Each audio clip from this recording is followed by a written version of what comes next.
Y les invito a abrir la palabra del Señor en el libro de Segunda Reyes. Segunda Reyes, el capítulo número 5. Y de ese capítulo solamente vamos a leer el primer versículo. Dice así la palabra del Señor. Naamán, general del ejército del rey de Siria, era gran varón delante de su señor y en alta estima, porque por medio de él había dado Jehová salvamento a la Siria. Era este hombre valeroso en extremo, pero leproso. Aquí la palabra. La experiencia que les voy a contar es muy sencilla. Para el domingo que fui a hablar en Buenos Aires, bueno, desde ya llevé los saludos, traigo los saludos a los hermanos de aquel lugar. Entre toda una serie de pensamientos que tuvieron que ver con lo que hablé el martes pasado aquí, que fue de la experiencia de David, cuando el Señor le reveló que le iba a dar una simiente, que iba a reinar eternamente. Surgió una palabra en todo ese estudio que me llamó la atención, la mencioné ese día, el domingo pasado, y al finalizar el mensaje, un hermano se acercó y me dijo, mira, cuando ibas diciendo esto vino a mi mente un versículo. Y después vino otro, cuando iba en otra parte del mensaje, ¿no? Pero este me quedó porque es notable, a veces uno no le da tanta importancia a algunas palabras que nos parecen que son lógicas del castellano, pero que son, desde el punto de vista humano, importantísimas. Y cuanto más entonces, desde el punto de vista espiritual, cuando están en la palabra de Dios, y lo bien que lo va aplicando la palabra de Dios. Yo les quería preguntar nada más de este primer versículo que leímos, ¿qué es lo que le queda en una sola palabra, ¿no? Que me puedan decir qué es lo que les llama la atención de este versículo de Naamán. Después, por supuesto, hace toda la historia de esto, pero ¿cómo? Pero leproso. Son dos palabras, ¿no? La lepra, por supuesto. Alguno dirá, bueno, va a hablar de la lepra. No, señores, no voy a hablar de la lepra. Voy a hablar de la palabra pero. Es una palabra que tiene una importancia tan grande en las Escrituras y viene a mi corazón la palabra del Señor cuando dice ni una jota ni un tilde. Y uno podría decir, bueno, pero ¿qué va a decir de pero? En realidad, pero no tiene ninguna aplicación desde carácter bíblico espiritual.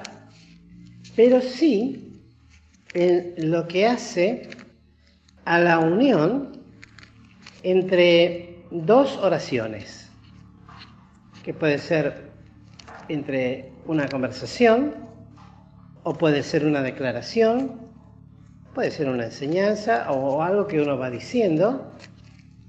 A veces puede estar alojada al inicio de una exclamación, lo cual le da mayor énfasis a la oración de lo que estamos diciendo o lo que queremos decir. A veces puede estar en el medio de dos oraciones, pero básicamente se lo define como un nexo coordinante adversativo. Nexo coordinante adversativo. ¿Qué significa esto? Que une dos oraciones, al ser un nexo, como otras palabras que hay también, y coordina, pero siempre con el propósito, ya sea de modificar la primera parte de la oración en el sentido positivo o negativo, pero siempre la afecta. Nunca está por demás. Hay algunos que tienen costumbre de Eso lo mencioné allá en Buenos Aires. Y lo dije así, no es que piense en alguien en particular, pero porque lo leí, no es que yo lo sepa, tuve que aprenderlo como todos nosotros, pero hay quienes utilizan permanentemente la palabra pero. Uno habla y dice, pero tal cosa, sí, y tal cosa, pero, y bueno, fuimos atrás, sí, pero, y que ese pero no bien utilizado, hasta puede cortar una conversación. Es decir, que en definitiva no es correcto usarla permanentemente. Conozco un hombre que es vecino mío, que es notable. Me llamó la atención eso, porque no se puede hablar con él, porque primero agrega no, pero, sea lo que sea, hay que tomar tal cosa, no, pero, sí, porque compré fruta, debe estar, no, pero, ese no, pero ya es una muletilla. Y les decía entonces, ¿no? Qué importante es esto para nosotros los creyentes, porque este pero siempre modifica la oración primera. Cuando uno, por ejemplo, no sé si les ha pasado, le dan referencias de alguien, todo va a depender de quién nos dé la referencia. Por ejemplo, me voy a tomar yo como ejemplo. Sí, Daniel es así, así, así. Vamos a hablar bien de Daniel. Es bueno, es amable, ¿no es cierto? Pero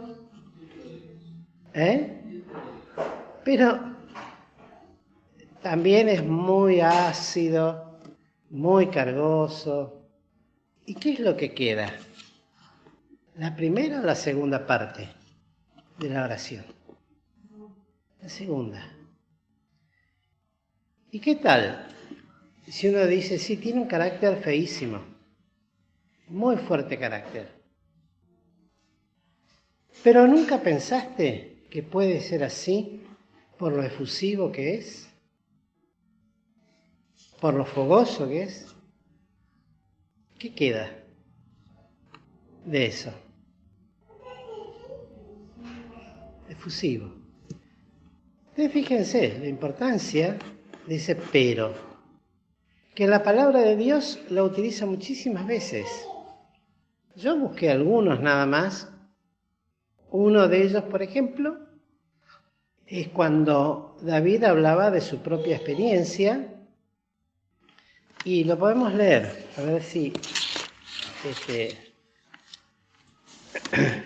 fíjense cómo cambia y da otra idea de la primera parte, aún generando otro pensamiento. En el Salmo 35, por ejemplo, podemos leer: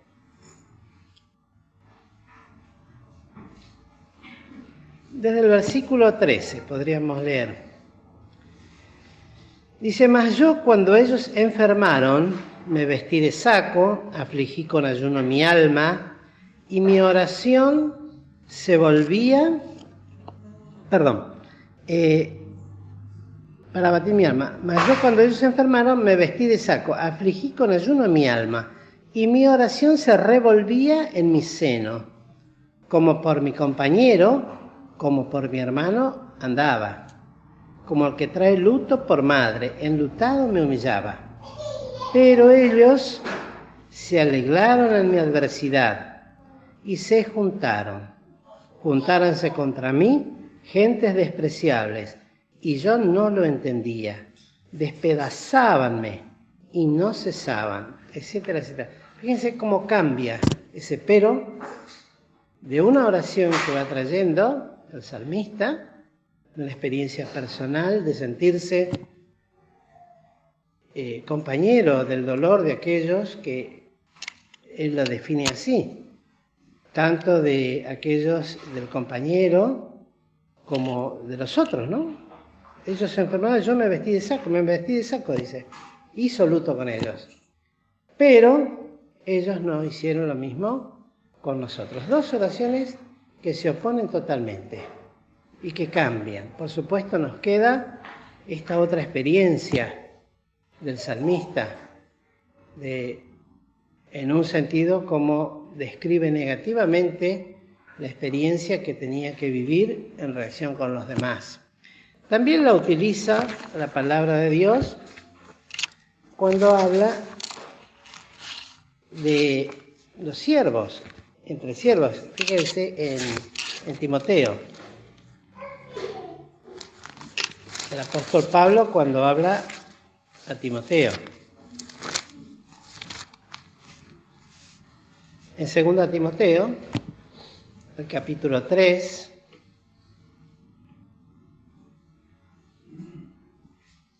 luego de venir hablando de todos los tiempos peligrosos, desde el 9 podemos leer, después de que habla de hombres corruptos de entendimiento, réprobos acerca de la fe, que no prevalecerán porque su insensatez será manifestada a todos, como también la fue la de aquellos, es decir, de los tiempos actuales, ¿no? Pero tú has comprendido. Acá cambia otra vez la oración, y en modo positivo, de la experiencia de un siervo que podía decir de Timoteo que había comprendido, ¿qué cosas? Nada menos que la doctrina, la instrucción, el intento, la fe, la largura de ánimo, la caridad, la paciencia, las persecuciones, las aflicciones, todo lo que le sobrevino en Antioquía, en Iconio, en Listra, cuáles persecuciones he sufrido y de todas me ha librado el Señor. Y comienza así, pero tú, ese pero, qué importante, ¿no? Cómo une la experiencia de un tiempo actual tan negativo que es el tiempo que nosotros vivimos, pero tú has comprendido. Une una cosa con otra, con la experiencia de cada uno de nosotros, podríamos decir, para vernos también involucrados nosotros en este sentir, si hemos comprendido, si se puede decir de nosotros, vivimos en estos tiempos, pero tú has comprendido. Siempre recuerdo el pastor Dick cuando hablaba de hermanitos pobres que tal vez no tenían experiencias profundas, espirituales, al contrario, decía, este no entendió ni esto, decía, en la punta del dedo, no entendió ni esto. Pero no has comprendido nada, podría haber dicho. Pero acá en este caso se utiliza este nexo que une a un tiempo tan adverso como en el que vivimos, donde esta insensatez de todos aquellos que se oponen, bueno, será manifiesta. Y la experiencia personal, qué lista de cosas, ¿no? Alguna vez hice un estudio de esto, hace muchos años atrás, de cada uno de estos puntos que él había comprendido. Pero tú has comprendido esto. Entonces resalta la experiencia positiva de este siervo de Dios. Luego también lo vemos esto aplicado en las cartas del Apocalipsis, cuando el Señor le habla a las distintas iglesias y comienza con Éfeso, que después de hacer toda una oración, una declaración positiva de las cosas que había hecho, en el versículo 4 cambia. Porque aquí dice,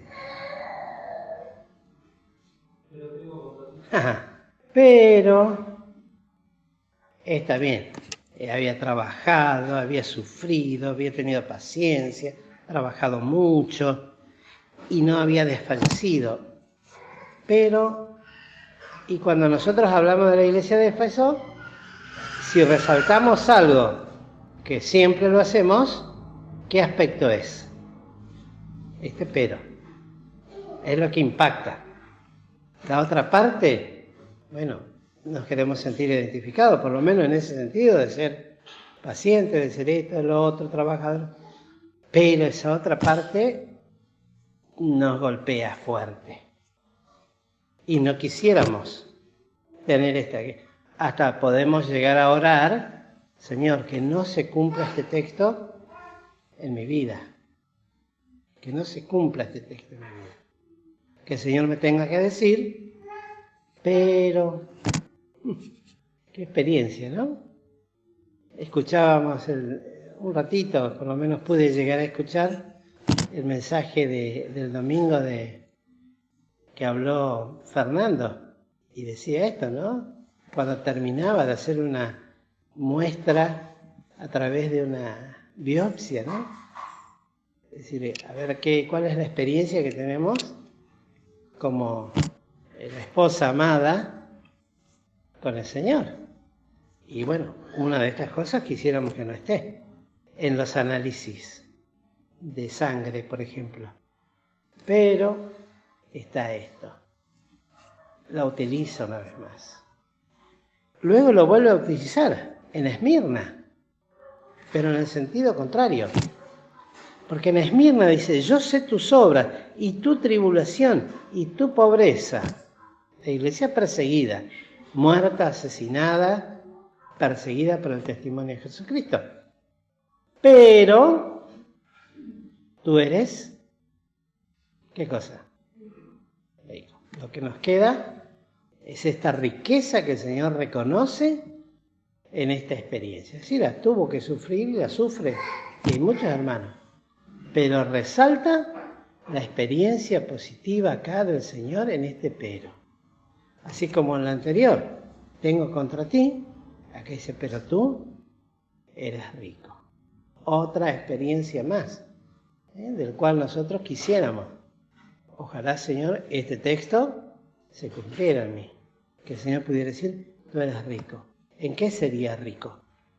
Bueno, en todas aquellas cosas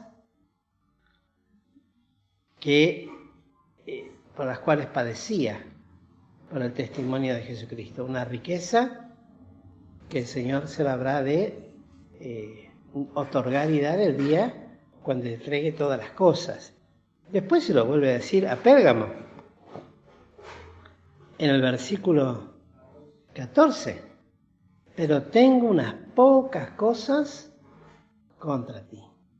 Pero, y antes le había dicho, tal cosa, tal otra, y no has negado mi fe, aún en los días, etcétera, etcétera, ¿no?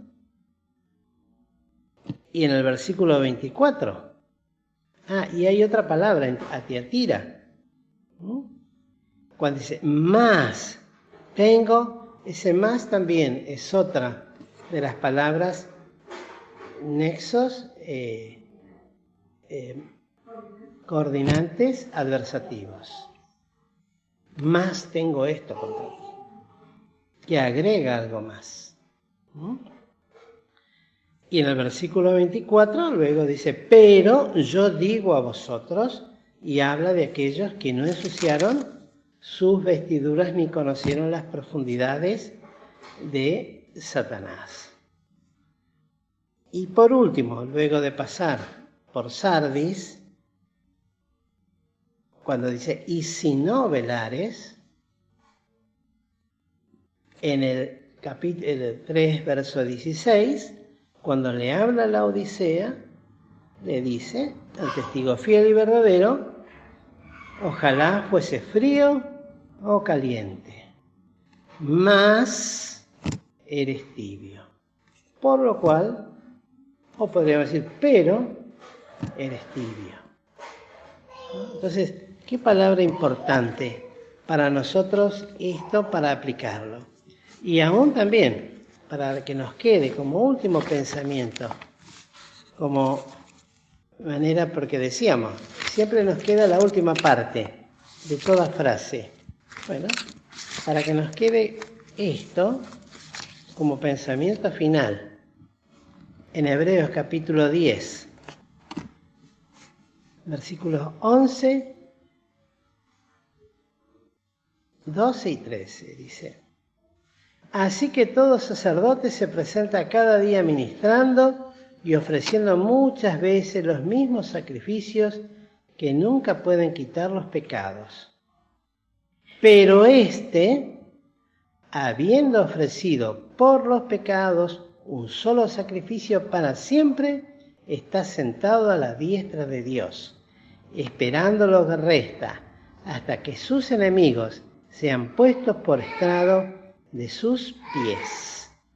Este pero es el que nos quede en el corazón, de la obra de Jesucristo en favor de cada uno de nosotros, en bien, para bendición, para salud. Pero une una experiencia de fracaso como lo fue la de los sacerdotes, que tuvo que ser quitado para establecer algo nuevo, y ahora se ofreció una sola vez por los pecados, un solo sacrificio para siempre, y ahora victorioso está sentado esperando su próxima vuelta a la tierra. ¿Para qué? Para buscar a su pueblo. Hermanos, tal vez no sean pensamientos muy profundos o que nos deje demasiada enseñanza, pero sí ver que en la palabra de Dios no hay palabra que esté de más, y siempre nos deja una enseñanza. Y aún también esta palabra pero lo miraba y tiene que ver con aquel que da muchas excusas cuando no tiene buena voluntad de hacer las cosas. Siempre hay un pero. Siempre hay un pero. Para no hacer lo que tiene que hacer. Gracias a Dios, este Señor que tenemos ha hecho todo perfecto para nosotros.